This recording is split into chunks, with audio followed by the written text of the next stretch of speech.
नमस्कार। मैं वैद्य प्रेमचंद महर्षि मेरे YouTube चैनल आयुर्वेद आकाश में आप सभी माता बहन और भाइयों का हार्दिक स्वागत, हार्दिक अभिनंदन। दोस्तों, कल हमने डायबिटीज़ के बारे में चर्चा की थी। आज मैं आपसे जो मौसमी बीमारियां हैं, जो सर्दी ऋतु में जिनसे अधिकतर लोग ग्रसित होते हैं, उनके बारे में आपसे बात करना चाहूँगा।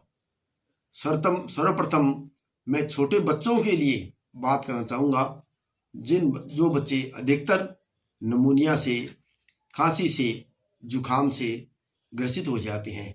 क्यों? ये मौसम की बीमारी है। जिस बच्चे की जितनी इम्यूनिटी पावर बॉडी में कम होती है, वो बच्चा उतनी ही ज़्यादा मात्रा में मौसम से ग्रसित होता है।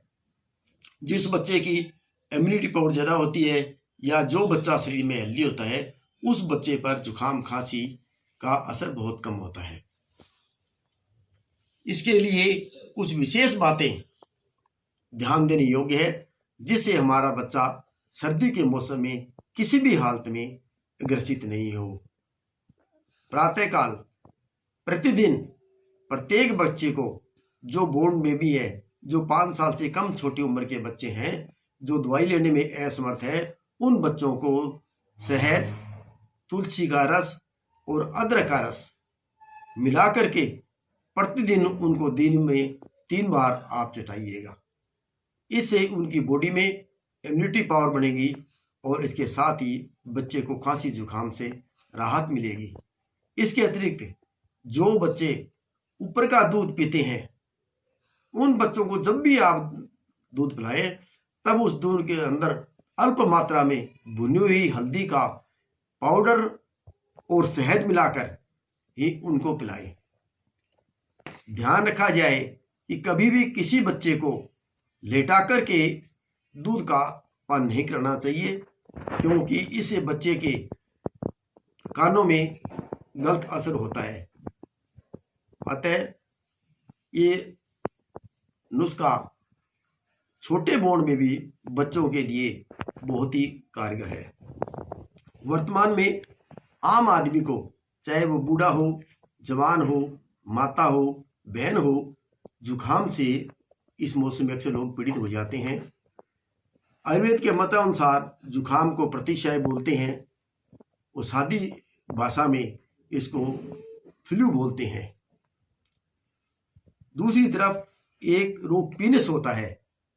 पहले मैं आपसे प्रतिशय के बाद में बात करूंगा। जिन लोगों के नाक में से पानी गिरता हो, जिनको सिर में दर्द रहता हो, हल्की खांसी आती हो और बार बार थूकना पड़ता हो, उन लोगों को प्रतिशय करते हैं। प्रतिशय की जो सीमा है, केवल मात्र 3 से 5 दिन की ही होती है। अगर 3 से 5 दिन के अलावा भी आपको जुखाम है, तो वो प्रतिशय की श्रेणी में नहीं आकर के पीनस की या नजले की या उसके साइनस की श्रेणी में वह चला जाता है। तो सर्वप्रथम आपको जब भी जुखाम हो, प्रतिशय हो, उसके बचने के लिए आपको मैं एक उपाय बता रहा हूं। प्रत्येक व्यक्ति को सौंठ, मिर्च, पीपल, लौंग, इलायची, दालचीनी, कनक का छाना हुआ, चोकर, धनिया और हल्दी, इन सभी वस्तुओं का पाउडर बना करके आधी आधी चम्मच मात्रा में पानी में काढ़े की भांति उबाल कर हम लोगों को लेना है।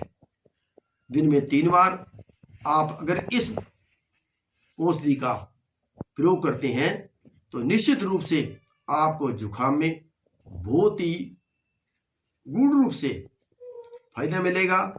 आप जल्दी स्वस्थ हो जाओगे।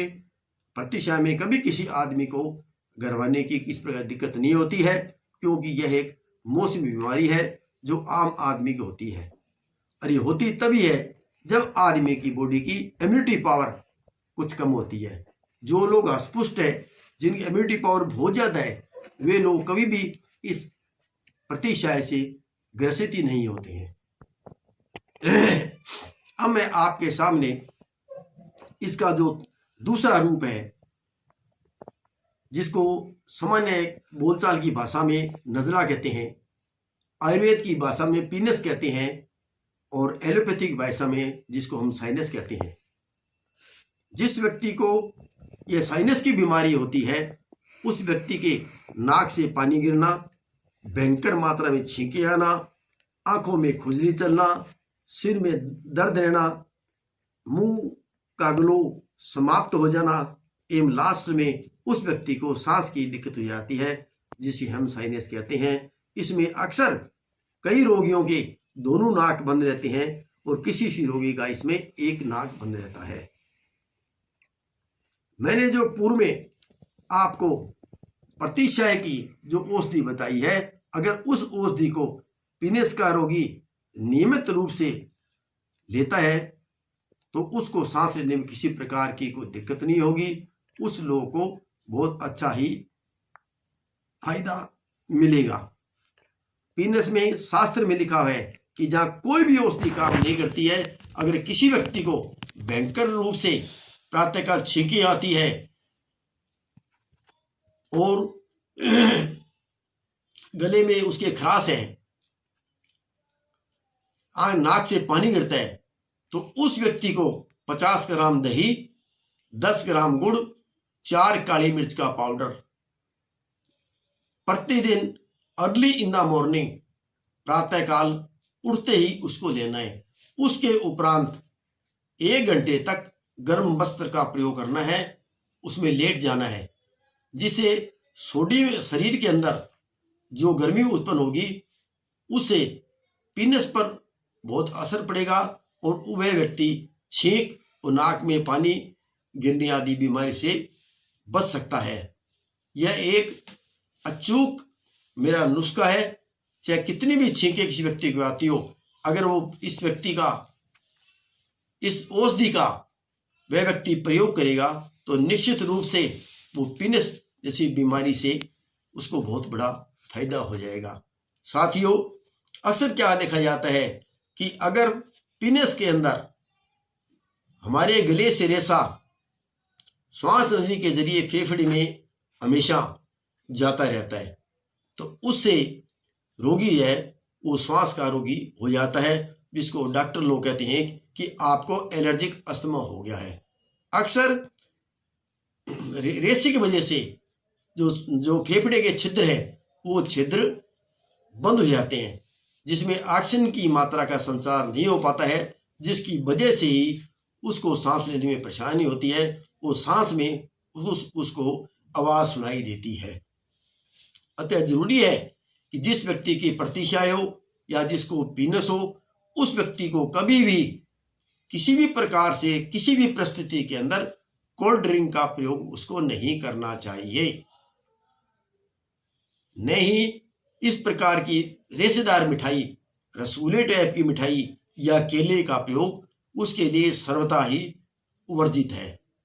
इस रोग से ग्रसित व्यक्ति अगर इन पदार्थों का प्रयोग करेगा तो उसके ठीक होने की संभावना बहुत ही मुश्किल है। प्रतिशय के रोगी को, पीनस के रोगी को हमेशा ही गर्म चीज का प्रयोग करना अनिवार्य है। रात्रि के समय वह दूध में छुआरे, बादाम आदि चीज उबाल कर ले सकता है। जितनी बार भी पिए वो गर्म जल का उपयोग करे, गर्म वस्तु का सेवन करे, ठंडी वस्तु का किसी भी हालत में सेवन न करे। साथियों, मैंने जो इस रोग के बारे में आपको बताया है, तो मेरा आपसे यह अनुरोध है कि आप मेरी इस सुनी ही बात को अपने अन्य समस्त मित्रों के साथ भी सब्सक्राइब करें, आगे से आगे इसका प्रचार करें, ताकि प्रत्येक व्यक्ति इस मौसमी बीमारी से बच के और उसका लाभ हो सके। धन्यवाद।